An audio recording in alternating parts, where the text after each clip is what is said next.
So magandang araw kabola. Sa video nito pag-uusapan po natin kabola. Balikan natin si Robert Bolick kabola. Tutok pa rin sa kanya yung spin.ph kabola. No? Marami silang nailalabas po na article patingkal dito sa issue nga po ni Bolick at saka ng NLEX Road Warriors.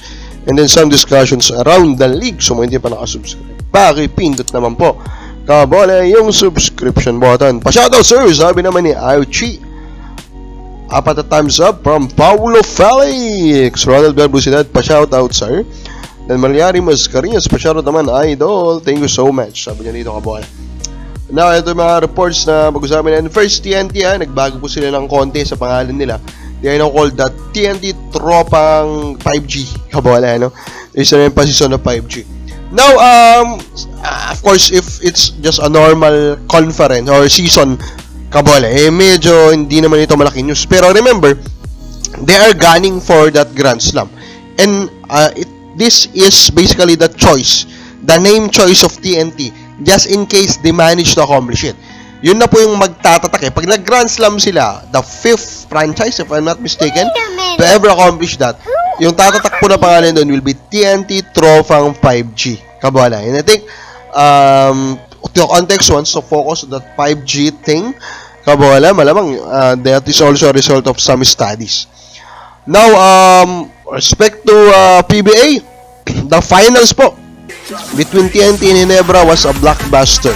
Sabi dito sa report ni Tiebreaker Times, it hits 5 million viewers kabola. And then talaga naman yung attendance kabola ay umaapaw. Of course, Ginebra was the one who carried the most, pero hindi na naman nagpatinag, no? Yung mga fans po ng TNT kabola. Pero totoo lang, diba? Talaga namang very entertaining yung finals na yun, kabola. And most of the entertainment are inside the court. Kaya sobrang saya nung finals na yun. Let us hope that this Philippine Cup will continue that trend, kabola. A good final series, kabola. Kasi it will really help, kabola, in developing or in improving pa po itong fan base po ng PBA, kabola. Now, ito yung my statement regarding sa Bolick issue, si Coach Jong with Chico, nakausap din pala ni Boss Homer Saison, kabola. Pero of course, parang Coach Jong lang, kabola, may pag-iwas, no?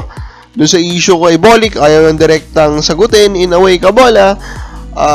Coach Jong na yun. I mean, style naman na po niya yan, kabola. Pero alam naman natin na pag iniiwasan mo yung isang bagay, kabola, you're not even denying it, kabola, that's an admission of the issue nga talaga na persistent kabola.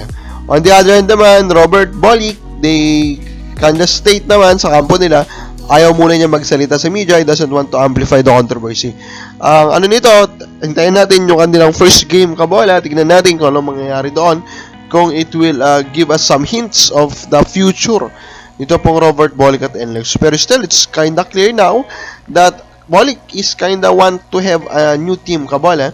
And we believe these top 3 teams should consider trading for him. Number 3 ko will be San Miguel Beermen. Bakit po San Miguel Beermen, kabola? Yes, they do have a good rotation na po sa guard, kabola. Pero we know the style of San Miguel Beermen. They want to out-talent their opponent.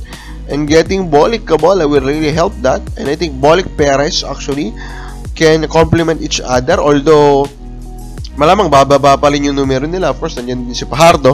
Pero I think the complement between the two will be good. TNT is of course obvious, number 2 kabola, because of the injury of Jason Castro. So obvious kabola na tama nga na target nila si Bolick. Kasi Bolick is a pure point guard kabola. He will bring the passing, he will bring the playmaking, and even the scoring. Pero number 1 ko actually will be Magnolia, the team that was also earlier reported kabola who offered for him already. They badly need Bolick. Bolick is the type of a shooter, kabola, that they badly need para ma-open pa po or mag-create pa po ng better spacing para sa ibang players po ng Magnolia, kabola. And they badly need din naman ngayon ng in-prime, kabola, na point guard. So, ikaw mga kabola, sino sa kaya sa tatlong tama ko kay Bolick? Comment lang po sa baba.